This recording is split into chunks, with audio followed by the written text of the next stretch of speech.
আসসালামু আলাইকুম। হিন্দু ও অন্যান্য ধর্মের দাদা ও দিদিদের জানাই নমস্কার। আমি কবিরাজ চান বয়দি আপনাদের মাঝে ল্যাংটা নোংরা পুংরা খারাপ নকশা নিয়ে হাজির হয়েছি। সে নকশা আপনি যদি কোনো নারীর কাপড়ের উপরে লেখা আপনি যদি কোনো নারীকে খেলাইতে চান এবং কি সহবাস করতে চান, তাহলে আমার এই নকশাটা আপনি আপনার কাঙ্ক্ষিত ব্যক্তির কাপড়ের উপরে যদি আপনি লেখে আগুনে জ্বালাই দেওয়ার সাথে সাথে সে নারী কাপড় খুললা ওর পুরো ফিগার আপনার মুখের উপরে সব কিছু তুইলা আপনারে ডাইরেক্ট দুধ টানতে বলবো এবং কি দুধ চুইসা ওর পুরো শরীর জ্বালা যন্ত্রণা যা আছে পুরো সেক্স তোলার জন্য সে নারী আপনারে সবকিছু ছাইরা দিয়া আপনার কাছে ভালোভাবে একবারে উলঙ্গ হইয়া চার হাত পাও চারদিক দিয়ে আপনার সেক্স করতে বলবো। এরকম একটা তুক্ষার মারাত্মক একটা নকশা।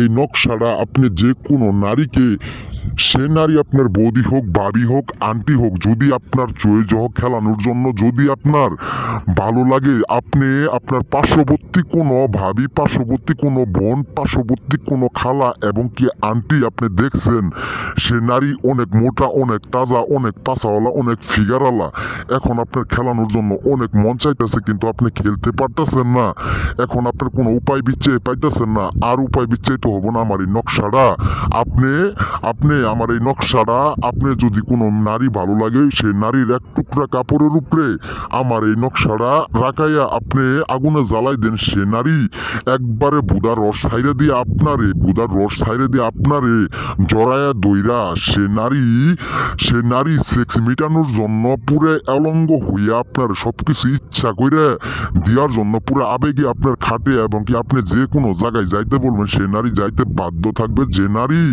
আপনার কাছে যে পরিমাণ না দিব, ওর শরীর জ্বালাতন দ্বারা পুরো পাগলা কুত্তার মতো পুরো দেউলিয়া হইয়া একবারে পুরো অলঙ্গ হইয়া সে নারী আপনার সেক্স করার জন্য একবারে পুরো সাইডে দিব, এরকম একটা মাতাল হয়ে যাবো। বিয়াস খুদার কসম, আমার কথা আর জাহিলের কথা এক জবান, আজ আমি আপনাদের মাঝে কিরে কাটতে একবারে দিয়ে দিলাম লাশবারের মতো আমার এই কুফুরি নকশাটা আপনি আপনার কাঙ্ক্ষিত ব্যক্তির কাপড়ের উপরে আঁকাইয়া জ্বালাই দেন। জ্বালানোর সাথে সাথে সর্বোচ্চ 10 মিনিটের ভিতরে ওই নারীর শরীর জ্বলে যাবে, পুইরে যাবে, খারখার হয়ে যাবে। সে নারী যে পরিমাণ আপনার কাছে আইসা সহবাস না করবো, সে নারী পুরো মাতাল হয়ে আপনার কাছে আসতে বাধ্য থাকবে। বিয়াস বেশি কিছু বললাম না, খুদার কসম একটা বের কাজ করে ছাইরে দেন, সে নারী আপনার পছন্দ করে আপনি সহবাস করেন। এই বলে আমার কথা শেষ করছি। আসসালামু আলাইকুম।